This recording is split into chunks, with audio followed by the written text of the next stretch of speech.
Bienvenidas y bienvenidos a una sesión más de Aprende en Casa 3, nuestra estrategia de aprendizaje para el ciclo escolar 2020-2021, en el contexto de un modelo híbrido con recursos de la educación a distancia.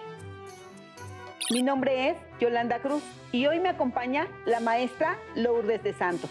Bienvenida, maestra. Muchas gracias, maestra Yolanda, y gracias también a todos y todas ustedes por acompañarnos. Espero que estén aprovechando al máximo esta oportunidad de continuar adquiriendo nuevos conocimientos y habilidades correspondientes a la asignatura Historia, primer grado de Educación Secundaria. La pandemia sigue activa, así que recuerden mantener la sana distancia, usar de forma correcta el cubrebocas y lavarse constantemente las manos con agua y jabón durante al menos 20 segundos. Necesitamos reducir los niveles de contagio y contamos con ustedes para lograrlo, porque al cuidarnos a nosotros mismos, cuidamos a los demás.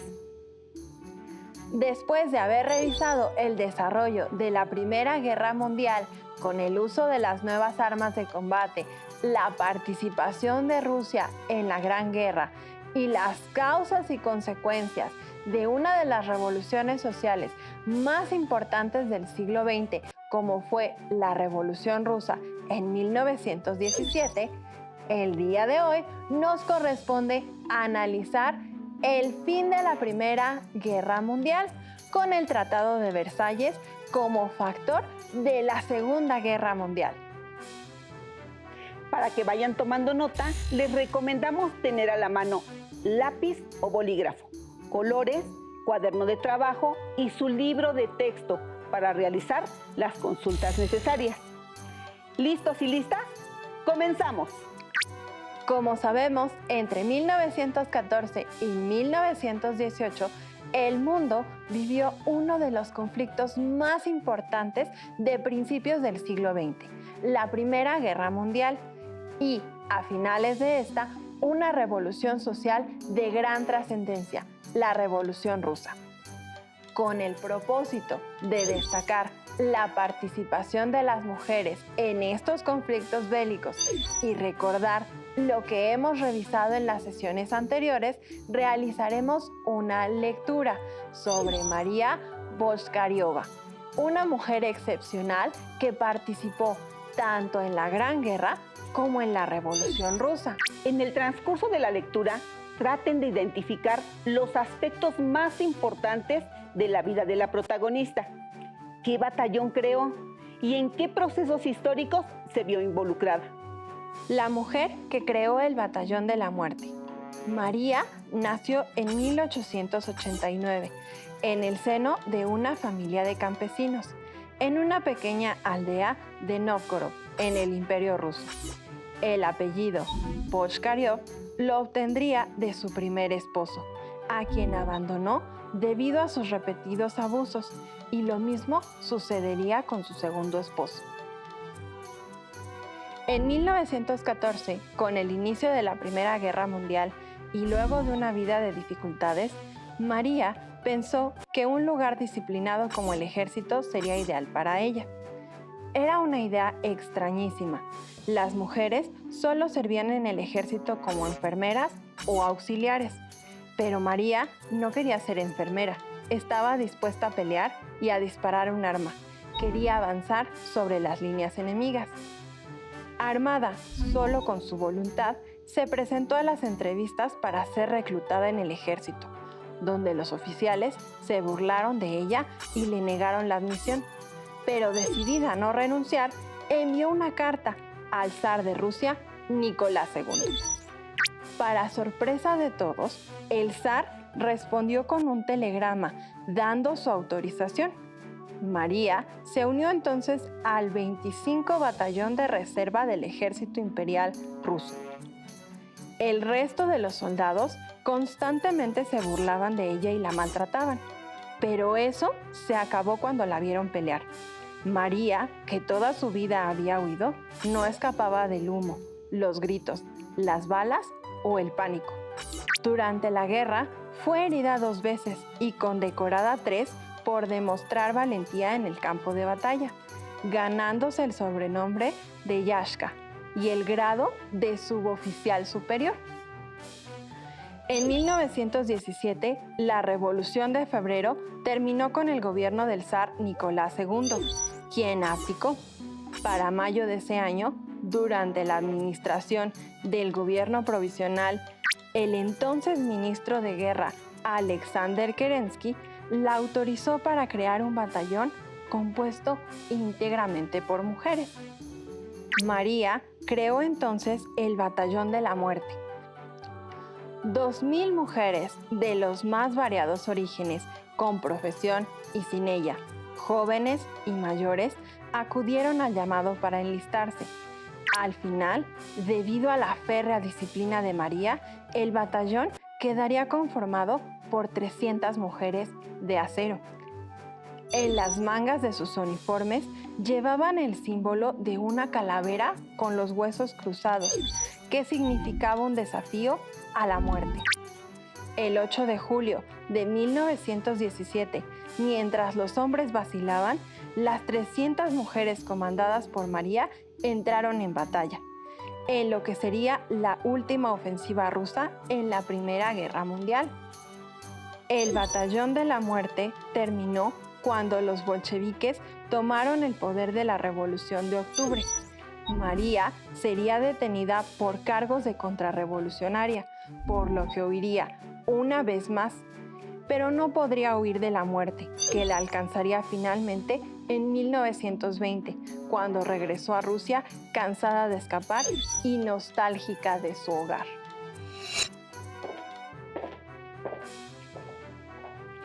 ¿Qué les pareció la lectura? Interesante conocer la historia de una mujer valiente y combativa que con su Batallón de la Muerte participó no solo en uno, sino en 2 importantes conflictos. Poco se habla de la participación de las mujeres durante estos conflictos. Sin embargo, hay muchas historias interesantes sobre las acciones que llevaron a cabo, no solo en batalla, sino también como enfermeras y manteniendo en funcionamiento la industria de sus países, tal y como sucede en la actualidad. La Primera Guerra Mundial fue un proceso lleno de historias de hombres y mujeres que vivieron situaciones excepcionales en medio de la muerte y la destrucción.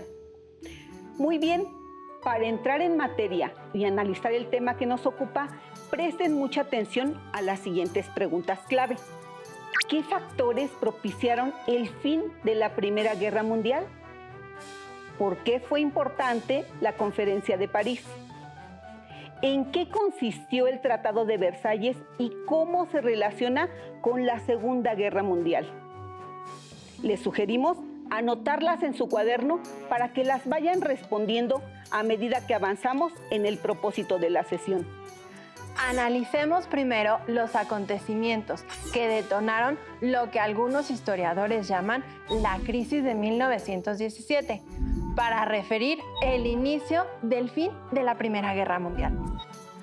Después de casi 3 años de combates y enfrentamientos, los países involucrados en la guerra comenzaron a sentir sus efectos.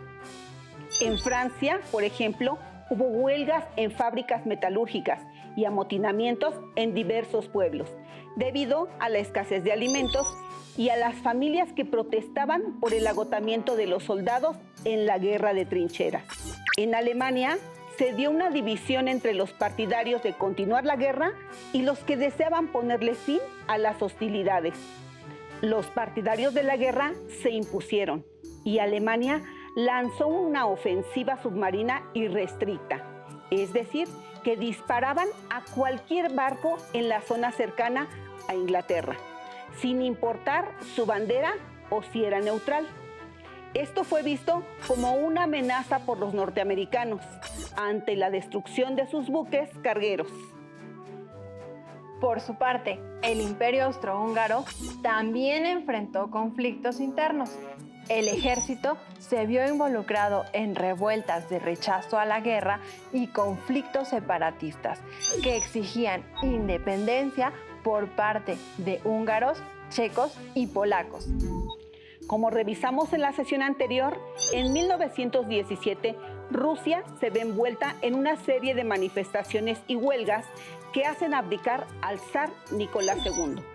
Sin embargo, el gobierno provisional sigue enviando soldados al frente, volviéndose impopular y ocasionando nuevamente levantamientos que llevaron a un nuevo gobierno, el cual firmó el Tratado de Paz de Brest-Litovsk, saliendo así definitivamente de la guerra. El Tratado de Brest-Litovsk lo firmaron Rusia y los países de la Entente.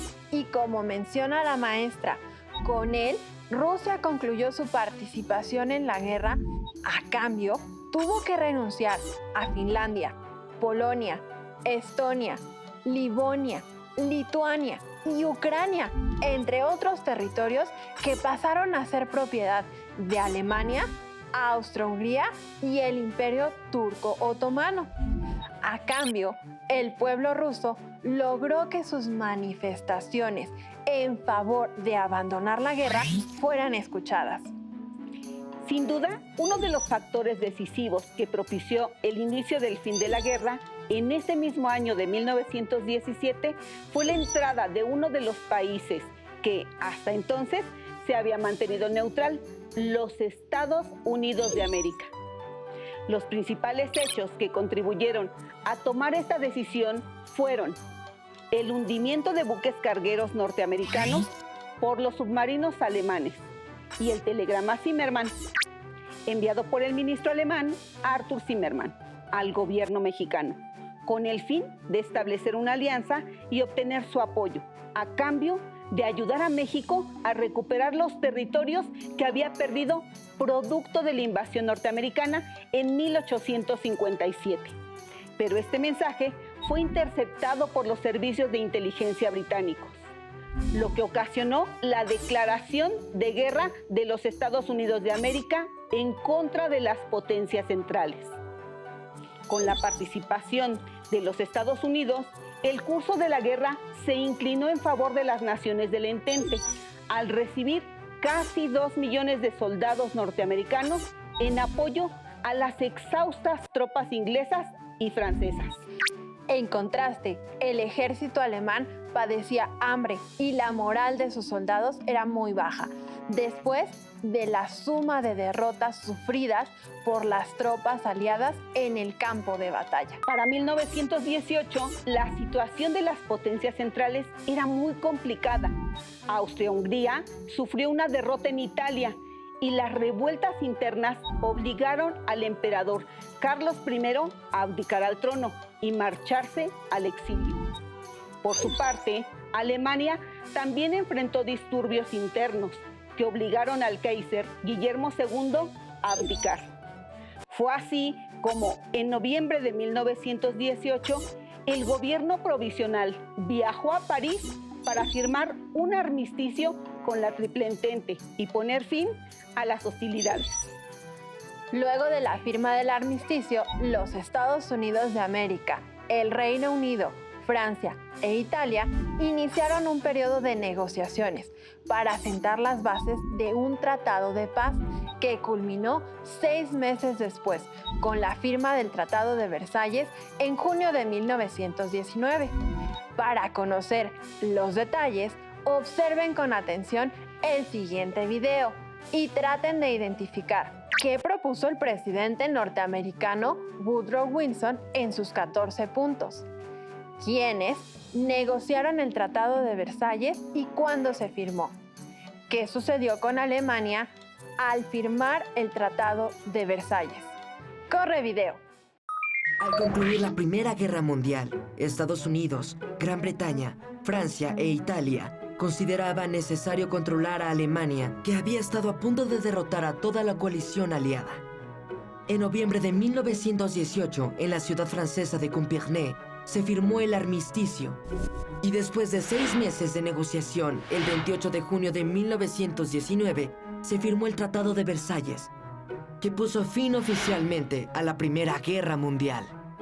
Alemania veía perdida la guerra y en octubre de 1918 pidió al presidente de Estados Unidos, Woodrow Wilson, que se encargara del proceso de paz con base en los 14 puntos enumerados en su mensaje al Congreso, entre los que destacaban: el fin de la diplomacia secreta, la libertad de navegación en Europa, en la paz y en la guerra, desaparición de las barreras económicas, es decir, que se permitiera a las naciones comerciar de manera libre, la reducción de los armamentos nacionales, el reajuste de las reclamaciones coloniales de las naciones europeas, la creación de una Asociación General de Naciones para garantizar la independencia política y la integridad territorial, tanto de los estados grandes como de los pequeños.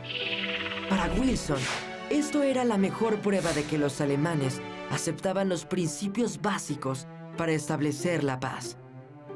Aunque Alemania tenía derecho a negociar a partir de dicha base y a discutir acerca de las condiciones de paz, el Tratado de Versalles se elaboró sin la participación de Alemania. ¿Y qué es lo que se acordó en este tratado? Veamos algunos puntos relevantes. Las altas partes contratantes, considerando que para fomentar la cooperación entre las naciones y para garantizarles la paz y la seguridad importa aceptar ciertos compromisos de no recurrir a la guerra, mantener relaciones internacionales fundadas sobre la justicia y el honor, observar rigurosamente el derecho internacional, hacer que reine la justicia y respetar todas las obligaciones de los tratados entre los pueblos, adoptar el presente pacto que instituye la Sociedad de las Naciones. A pesar de que el tratado establecía la Sociedad de Naciones, casi ninguna de las disposiciones del tratado respondía a dichas condiciones. Otra cláusula establecía la cesión de los territorios que Alemania había anexado e invadido durante la guerra, pero además exigía la anexión de territorios puramente alemanes. Los territorios de Alsacia y Lorena serían devueltos a Francia. La Sondergutlandia sería devuelta a Dinamarca. Las provincias de Posen y Prusia Occidental serían devueltas a Polonia, así como la Alta Shailisa. Las ciudades alemanas de Eupen y Malmedy pasaron al dominio de Bélgica. La Saag y Danzig fueron entregadas a la administración de la Sociedad de Naciones. Alemania perdió también sus colonias en África y tuvo que ceder Togo y Camerún a Gran Bretaña y Francia, Tanganica a Gran Bretaña, África Sudoccidental a Sudáfrica. Pero lo que más afectó a Alemania fue la imposición de pagos por concepto de daños causados por la guerra. Los gobiernos aliados y asociados declaran que Alemania y sus aliados son responsables de todos los daños y pérdidas sufridos por los gobiernos aliados asociados. Los gobiernos aliados y asociados exigen, y Alemania se compromete a que sean reparados todos los daños causados a la población civil de cada una de las potencias aliadas y asociadas. En 1921, la deuda de Alemania se fijó en 132.000 millones de marcos de oro, aunque las naciones vencedoras sabían que esta cantidad era imposible de pagar. El tratado impuesto resultó injusto e inaceptable para los alemanes. Su economía se vino abajo y la situación empeoró tras la crisis mundial de 1929. En la sociedad alemana creció el resentimiento contra el resto de Europa.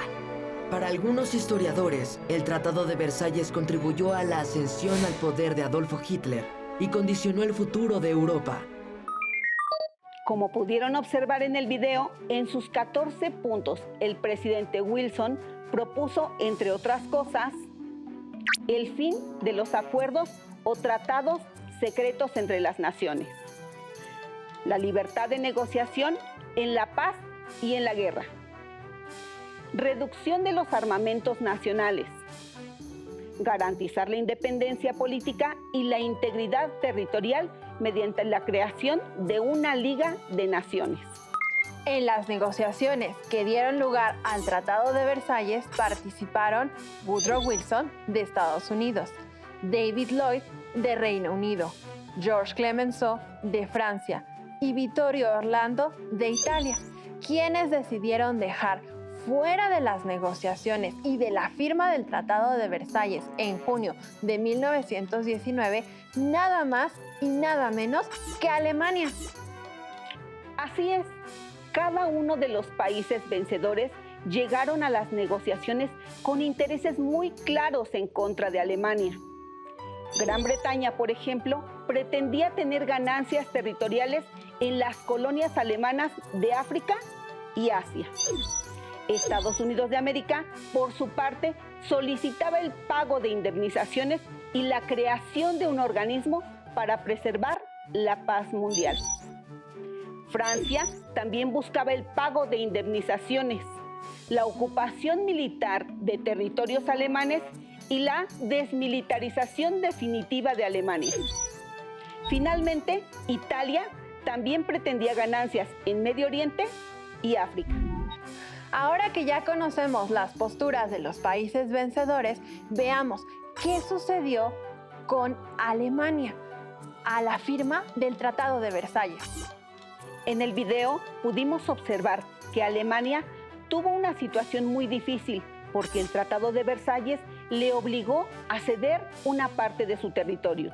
Fue desmilitarizada y su economía se vio severamente afectada por estar obligada a pagar numerosas indemnizaciones a los países vencedores de la guerra por todos los daños causados. Efectivamente, maestra, con este tratado, Alemania se llevó la peor parte, debido a las sanciones económicas que le fueron impuestas. De hecho, la mayoría de los historiadores coinciden en que dichas sanciones propiciaron la llegada al poder del nazismo en Alemania y con ello el inicio de un nuevo conflicto bélico, la Segunda Guerra Mundial. ¡Qué interesante!, ¿verdad? Otras consecuencias que podemos mencionar de esta Primera Guerra Mundial y que derivaron en un nuevo orden internacional fueron el derrumbe de los imperios y el surgimiento de nuevos países. Esto cambió la forma significativa de la geografía mundial. Observen con atención y encuentren las diferencias entre la Europa de antes de la guerra en 1914 y la Europa de 1919. Una vez terminada la guerra. Como podemos ver en los mapas que aparecen en pantalla, del territorio de los imperios Alemania-Austrohúngaro, surgieron nuevas naciones como Yugoslavia, Checoslovaquia, Estonia, Letonia, Lituania, Finlandia, Austria, Hungría, Polonia, Serbia, Rumania. Mientras que el imperio turco-otomano se dividió entre Italia, Grecia, Gran Bretaña y Francia, surgiendo nuevas naciones como Arabia, Armenia, Kurdistán turco, Irak, Siria y Turquía. Al finalizar la guerra, hubo pérdidas humanas que se calculan en aproximadamente 18 millones de personas, entre civiles y militares, y alrededor de 20 millones de soldados heridos. Pérdidas económicas que contribuyeron al desplome de Inglaterra como potencia mundial y al surgimiento de los Estados Unidos de América como nueva potencia económica global. La fundación de la Liga o Sociedad de las Naciones, con la finalidad de resolver por la vía pacífica todo conflicto internacional y de vigilar el cumplimiento de los tratados de paz. Es importante resaltar que la Liga de las Naciones fue el antecedente de la actual Organización de las Naciones Unidas y quedó conformada por casi todos los países del mundo, a excepción de Alemania, Turquía y la Unión Soviética, aspecto que también contribuyó al estallido de un nuevo conflicto mundial en 1939. Con lo mucho que aprendimos en esta sesión, seguramente ustedes en casa ya tienen las respuestas a las 3 preguntas clave que les planteamos al inicio. ¿Las recuerdan? Por si las dudas, la maestra nos ayudará con un repaso. Así es. Pregunta 1. ¿Qué factores propiciaron el fin de la Primera Guerra Mundial? El ingreso de los Estados Unidos de América a la guerra en 1917 y la salida de Rusia en ese mismo año, las revueltas e inconformidades causadas por la guerra en casi todos los países europeos y particularmente en Alemania. ¿Por qué fue importante la Conferencia de París? Porque en ella se reunieron los países vencedores de la guerra para acordar las condiciones del Tratado de Paz, mejor conocido como Tratado de Versalles. ¿En qué consistió el Tratado de Versalles y cómo se relaciona con la Segunda Guerra Mundial? El Tratado de Versalles contiene cláusulas de carácter militar que apuntaron a la desmilitarización de Alemania, cláusulas territoriales para la creación de nuevas naciones y llevar a cabo un nuevo reparto territorial. También advierte cuestiones financieras y económicas sobre la navegación aérea y marítima y el reconocimiento de los nuevos límites territoriales con las naciones vencidas. Pero, sin duda, la parte más fuerte consistió en el pago que debía hacer Alemania a los países ganadores por concepto de reparaciones de guerra, lo cual afectó gravemente su economía. Para Alemania, el Tratado de Versalles constituyó una profunda humillación y generó una inconformidad que años más tarde alentaría el surgimiento de movimientos fascistas como el nazismo, con el ascenso al poder de Adolfo Hitler y con ello la semilla para el estallido de una nueva guerra mundial. ¡Listo! Terminamos por hoy, aunque aún nos queda mucha historia por explorar y descubrir. No olviden compartir con su familia lo que han aprendido el día de hoy, porque al dialogar y reflexionar juntos, aprendemos más y mejor. Nos vemos muy pronto en una sesión más de Aprende en Casa 3. Hasta la próxima.